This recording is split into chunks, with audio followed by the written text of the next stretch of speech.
conversamos com a doutora Denise Albano. A nossa pauta é a agenda explosiva do STF para o Brasil. Doutora Denise, liberação do aborto e de drogas constam desse cardápio explosivo do STF? E por que essas prioridades, doutora Denise? Constam sim, viu, Arivan? Está programado para hoje, inclusive, ser retomada a discussão de uma ação sobre a descriminalização do porte de drogas. É previsto também, até outubro, a ministra Rosa Weber, presidente do Supremo, já antecipou que irá pautar a descriminalização do aborto até a 3ª semana. Quando o ministro André Mendonça pediu vistas do processo relativo ao tal marco temporal das terras indígenas, que estabelece exatamente a Constituição de 88 como um marco para a discussão sobre demarcação de terras, para que se tenha um parâmetro de segurança jurídica. O ministro Mendonça pediu vistas e, de maneira muito inusitada, muito esquisita, a ministra Rosa Weber cobrou dele expressamente que ele devolvesse em até 6 meses, que ela queria pautar essa matéria também antes de se aposentar. Certamente esperando que a decisão fosse no sentido de derrubar o marco temporal, que parece ser uma tendência no Supremo. A maioria dos ministros é de um viés progressista, eles são tanto quanto descolados da realidade brasileira, onde a maioria espera um Supremo que fique dentro das 4 linhas da Constituição, que se detenham em interpretar e aplicar a lei, principalmente a lei constitucional, que não façam malabarismos interpretativos para exatamente impor a visão de mundo, os interesses, as ideias desses ministros, de sua ampla maioria. E temos sim aí, enquanto a gente, os brasileiros de um modo geral, se detêm a acompanhar o debate da agenda econômica, se o Banco Central vai manter ou derrubar a taxa de juros, se haverá ou não esse pacotão aí para desconto de carros, para aquisição de carros, a pauta política, várias CPIs em curso, a polêmica em torno da aprovação do nome do advogado particular de Lula, que nem mestrado nem doutorado possui, para ingressar no Supremo, e aí a gente se esquece daquele que vem sendo o principal poder, que vem tomando decisões de claro conteúdo político, decidindo o rumo do país, o destino de várias matérias que irão impactar nossas vidas. Então, descriminalização do aborto, fechamento dos chamados hospitais de custódia e tratamento psiquiátrico, é esse o nome, mas eles, até para sensibilizar as pessoas, chamam a imprensa de manicômios judiciários. Fechar em 1 ano os chamados hospitais de tratamento psiquiátrico para doentes mentais que cometem crimes, a descriminalização do aborto, como já falei,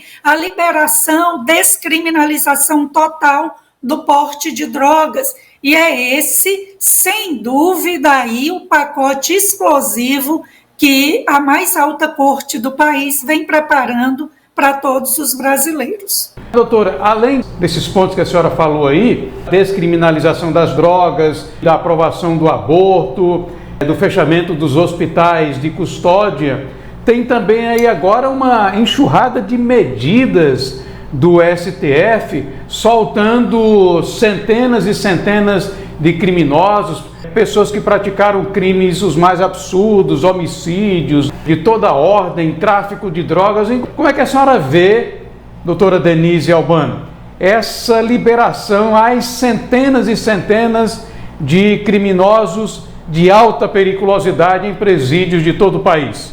Com muita preocupação e fartas doses de indignação também. É evidente que eu me filio, digo isso a quem nos acompanha, procurando ser didática, há várias correntes de pensamento, de ideias, entre os estudiosos, pesquisadores do campo do processo penal.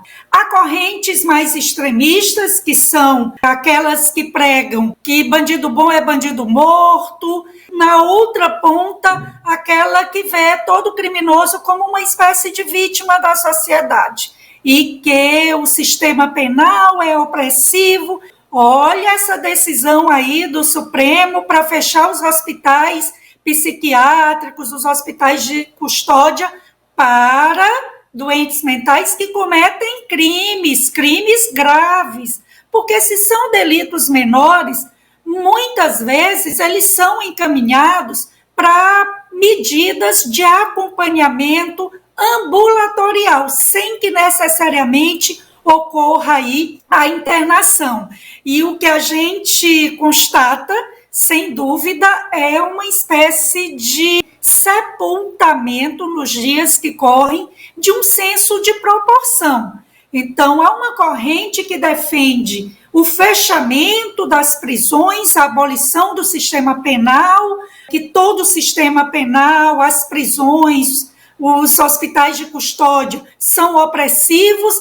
Temos esses dois extremos. Nem preciso dizer para vocês que nas academias de direito, nos cursos de direito, entre estudiosos, prevalece mais um entendimento no sentido de que liberem as drogas, fechem os hospitais de custódia, a prisão de traficantes só mediante ordem e com prova inequívoca, como se a fundada suspeita não justificasse uma prisão em flagrante. É esse o entendimento que vem imperando no Supremo Tribunal Federal, claramente na esteira, ligado intimamente a essa visão que alguns chamam de laxismo penal, de relaxamento do sistema penal, e assim temos esse cenário periclitante, perigoso. Se você não é adepto do bandido bom é bandido morto, que o criminoso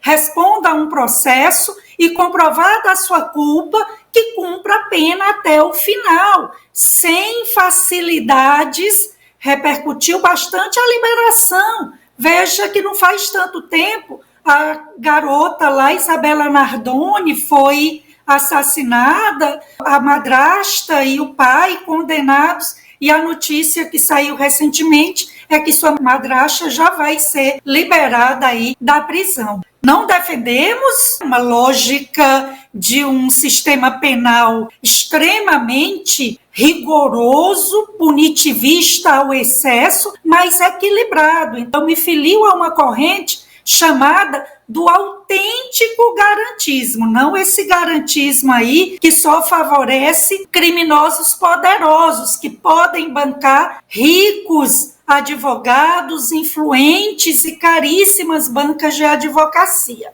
E nessa perspectiva, sem dúvida, a gente espera que haja uma reação da sociedade e também dos chamados atores jurídicos. No direito é muito caro.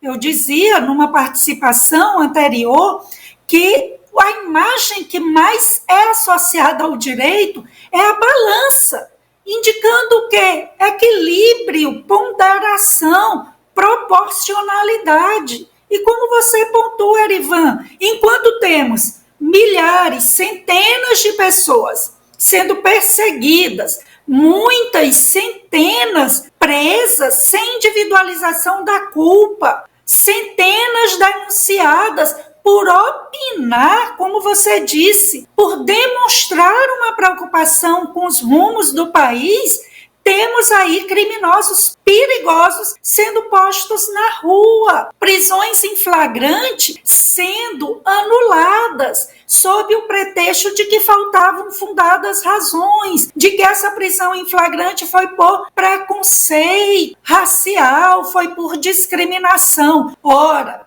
pontuando aqui essas questões importantes, a maioria dos policiais, quando fazem uma abordagem, a grande maioria faz uma abordagem a partir exatamente de um treinamento técnico. Eles devem se pautar pelo respeito à lei, e a lei diz, havendo fundadas suspeitas de que porta objetos de crime, de que acabou de praticar um crime ou está praticando. Eles se baseiam na lei, se baseiam em treinamento, em uma capacitação técnica para observar. Muitas vezes eles têm informações de inteligência prévia. Olha, em tal região, na saída de tal festa, de tal boate, tem um traficante vendendo drogas e até oferecendo para jovens e adolescentes. Ele faz a abordagem muitas vezes com informação de inteligência, que passa as características do suspeito, com treinamento, nervosismo,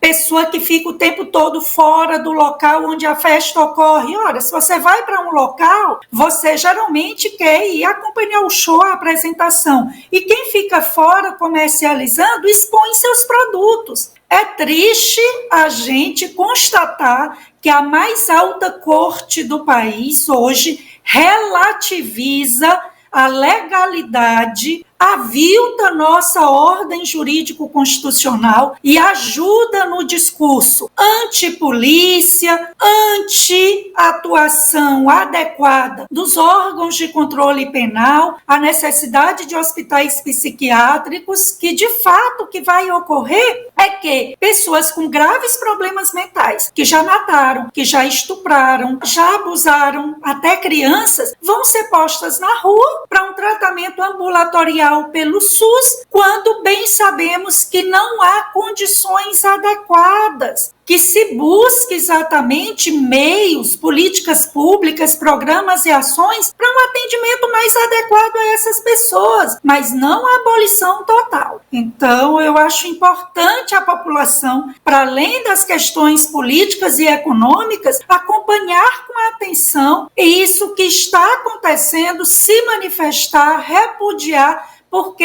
é inadmissível, eu como professora de direito, profissional do direito, desde os tempos da graduação até agora, são quase 30 anos, e constatar esse grau de aviltamento, de ataques viscerais ao que eu chamo de direito, porque esse que está sendo produzido, confesso desconhecer.